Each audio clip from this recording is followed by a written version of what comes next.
In this episode, I am back. This is part 2 of the Renzo Gracie Williamsburg series. In this episode, I'm rolling with Khan. Khan is an artist, a New York City artist, so he must be really good if he could make a living as an artist in New York.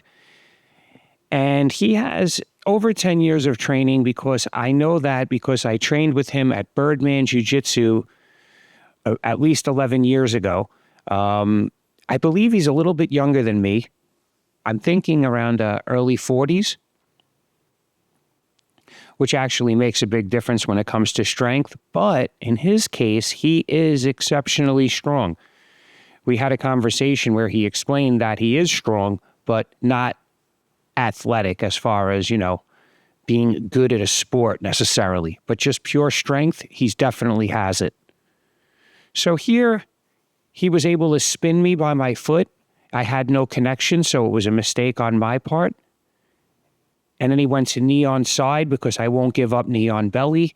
And then he was able to press my leg over and get into side control. And from here, I'm not going to have a good round.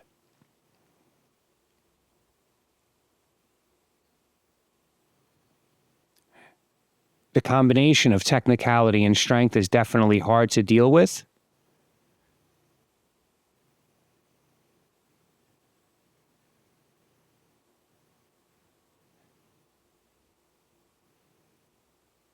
So here I'm already thinking about the no arm triangle from the bottom.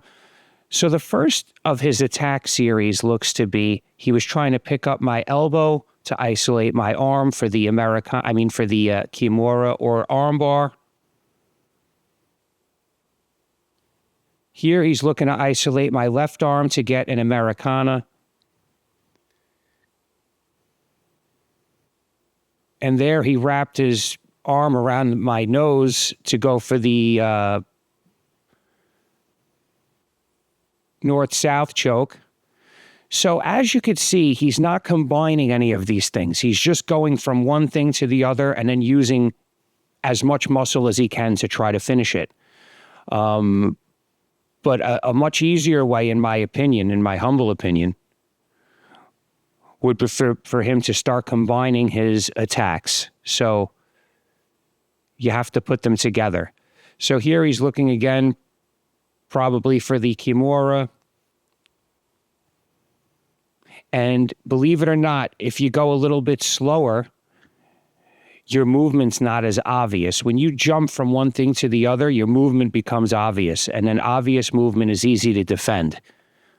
Now, true, you can just overpower somebody to finish it, but me personally, I want my jiu-jitsu to be effortless. If I'm using a lot of effort, then I'm not developing. So now he's decided to go to the back. And I'm just defending. So now he's going to spend the next couple of minutes trying to get the rear naked choke. Again, he's not trapping my arm. He's not doing the things that would make it much easier to finish this choke. He's just really, hitting me in the nose, in the eye, pulling my head back. But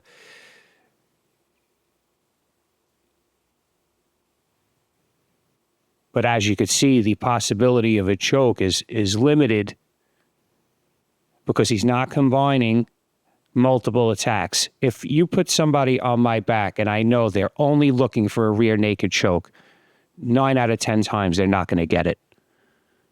But if they're looking for a rear naked choke and I defend and my elbow leaves my side as I'm defending and they switch back to the armbar, then I could be taken by surprise and finished pretty easily.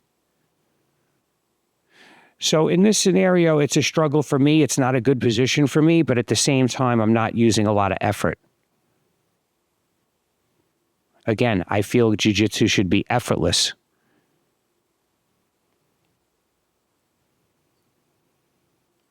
As you can see, he's relentless. He really wants this choke. And if he was to just grab my arm, pin it to my side, and trap it with his leg, he'd probably get it. But instead, it's just become a fight for, pulling my head back, hitting me in the nose, squeezing my head. And you could see it's very easy to defend. The defense is very obvious, just judging by my right arm. There he did something good by pulling my right arm away from my body. And maybe if he even switched to an arm bar there, or got his legs into a triangle, he'd get the triangle from the back. Because now we're almost 6 minutes in, and it's just been about 2 minutes of really just trying to outmuscle the rear naked choke. And again, I don't say this in a negative way. Tan is a great guy. I definitely want to train with him again. I'm just trying to be objective about, how the roll went. He's a competitive guy, and he wants to win the roll, and I could never say there's anything wrong with that. I want to win, so to speak, as well. To me, winning is just hitting a good submission where I gave someone a dilemma and I got it with no effort, or getting an effortless sweep. A sweep where I have to use 100% effort to get somebody over it's not something I think about later. But on the way home, if I think, wow, I trapped his arm and kicked him over and it went so smooth and he wasn't expecting it, these are things that I repeat in my mind.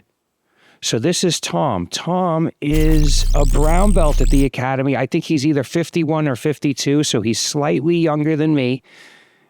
And John Calistine came over to tell me how tough Tom was, and I could tell just by looking at him. I mean, he probably outweighs me a little bit, and very muscular. I wish I had his physique. I've been working out for 6 months. I still look like Bugs Bunny.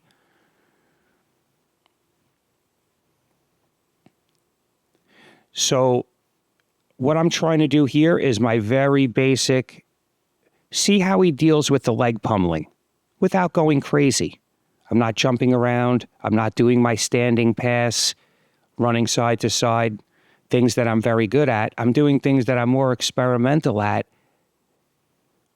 a slower, more obvious pace,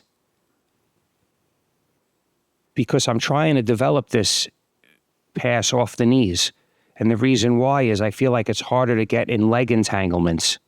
So I found myself when I was rolling with Hussein, when I did my standing guard pass, if you got a guy like Hussein that's a leg locker, or John, he's just going to go under you.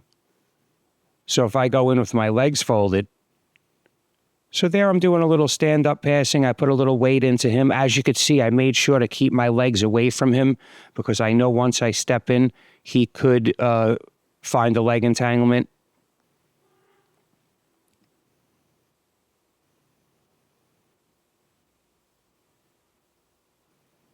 So now I'm trying to pull him into me and dump him, so you could pull somebody in and then tip them over.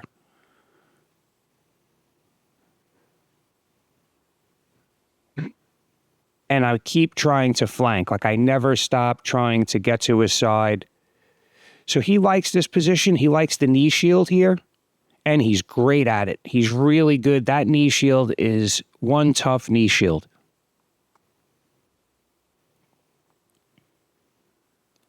So what I'm doing to beat it, you could see I have it cupped there. And I'm looking to just continue to come around. What I should have done is let go of that left grip, grab his head, and finish the pass. Not to say that that would be easy, but it would definitely be a better road because I'm holding his right hand and I'm trying to use that to stop him from sliding away, but it's not working.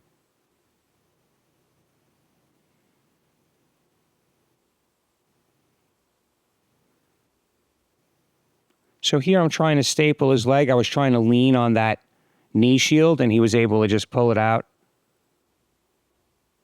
So now I want to kick the hook off, do the order of operations. I don't have to start going crazy and jumping around and using a lot of speed and using a lot of strength. I'm just going to try to pick them apart until I can figure out how to pass while not getting stuck in a sweep or leg entanglement.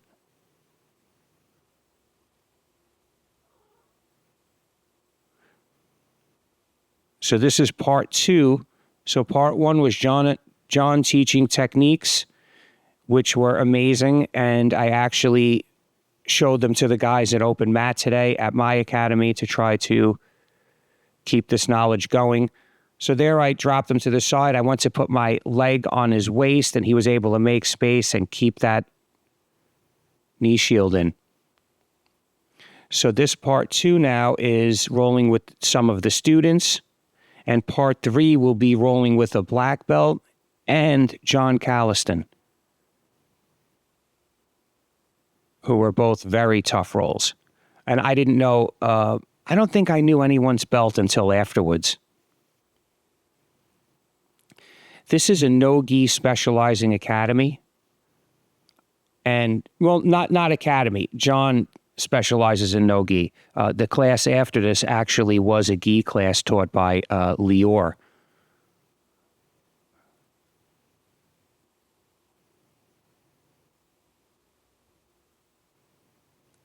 But as you can see, we're both in our 50s, but we're rolling in a way that's not going to lead to, getting a bloody nose or a black eye or hitting the head 100 times or having your ribs squeezed. We're just exchanging technique. Now, I'm not saying the other way is wrong. I understand that style, and I did that. I did that for years. And it led to a lot of injuries and a lot of wear and tear on my cardiovascular system. So here I'm looking to pin his leg down and pass. So it's actually more experimental, but as you could see, it caused a little bit of urgency in his movement, in his normally calm movement. See, so I keep trying to shuck that leg. He does a great job of keeping the knee in the middle, though.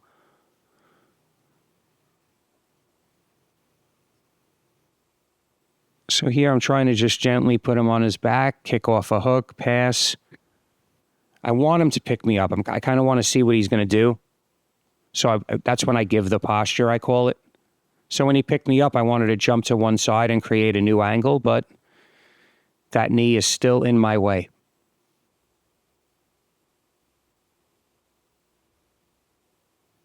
After class, we were all hanging out. Tom's a great guy. They're all, exceptional people. So there I gave a little taste of my standing pass because the round was ending, and I figured, let me just try a little something.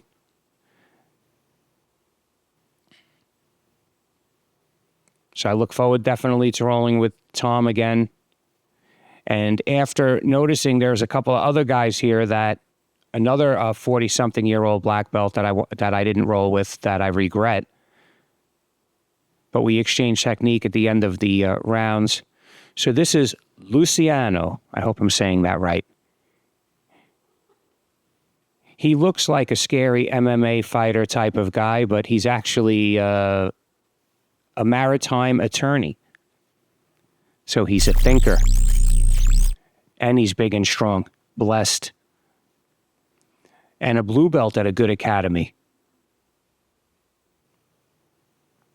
So he was the first one I connected with when I walked into the gym. So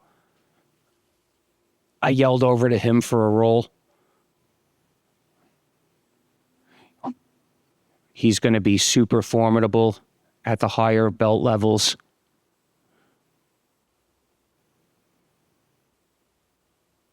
Yeah, there was a lot of guys that came a little bit, not late, but I'm always early. To me, on time is late. So we're doing some grip fighting. I go to my De La Hiva.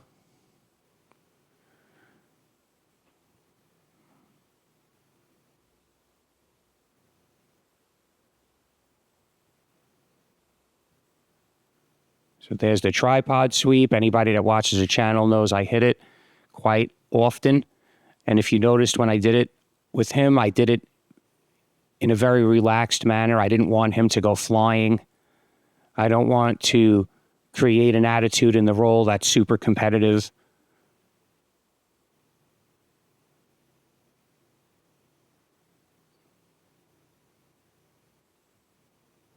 So there I was pinning his wrist down and trying to peel my leg out of his guard.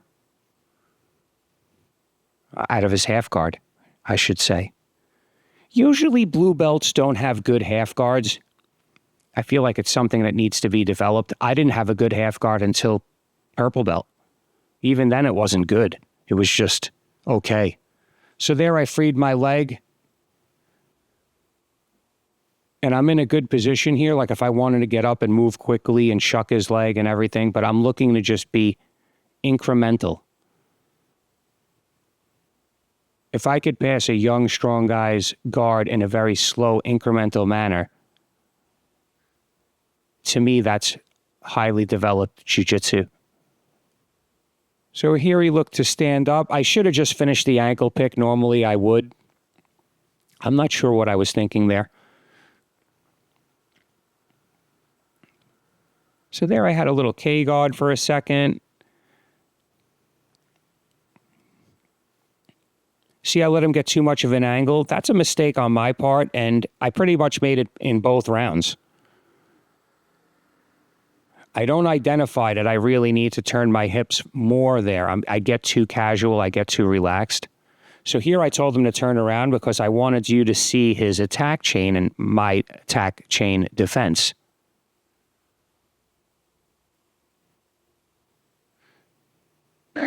So as you could see, he was rolling slightly more relaxed in the beginning, and now you could see an urgency because he wants to submit me. He wants to finish. Right? He got into a strong position. He doesn't want to waste it. But in that urgency, you sacrifice technique.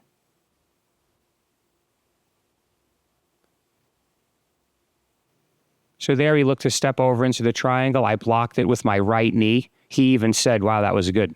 But it's a sensitivity thing. I knew that he was going to do that. So everybody knows I like this position. It doesn't bother me to be here. I'm holding off that arm. I don't want him to wrap me up with that arm. It stops a lot of what he wants to do because it's a 2-on-1 on his one arm. So he has a one strong arm against my two weak arms. So there he fell into the north-south triangle, and to relieve the pressure, he rolled over. And then I tried to go to like a knee on belly to solidify the position. He made space and brought in his knee, which is a good job on his part. I have his leg underhook because I don't want him to stand up. I don't think he's much of a guard player, though I could be wrong about that.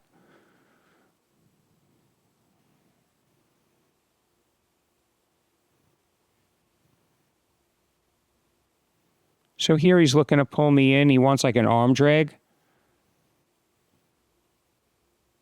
But he should go, instead of double wrist control, in my opinion, he should be wrist and elbow control.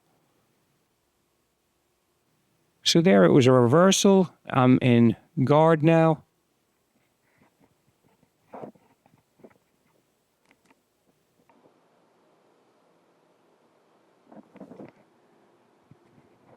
He's trying to deal with my legs.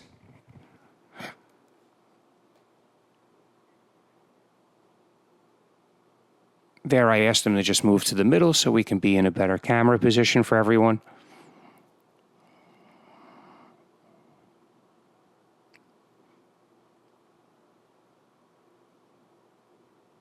Here, I'm looking to like get him back the other way.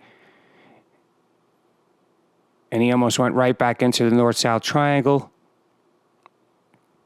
But he did get a guard pass.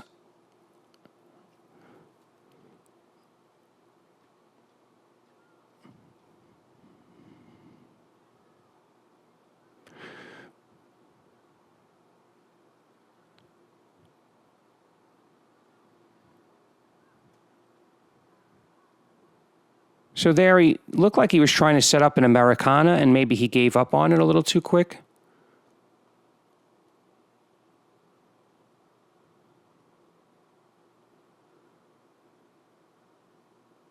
Here I'm just doing my basic defense, keep my arms together, my elbows tucked in. Here, as you know, I'll let somebody take that grip on my hand, on the left hand, as long as the right hand is still out of play. But that ends the round. So I hope you enjoyed these rounds with Khan, Tom, and Luciano, and I hope to roll with them again one day in the future. So here Luciano's asking me about the north-south triangle. And I'm telling him, even if you don't get the finish with that, a lot of guys will roll over and I get the sweep.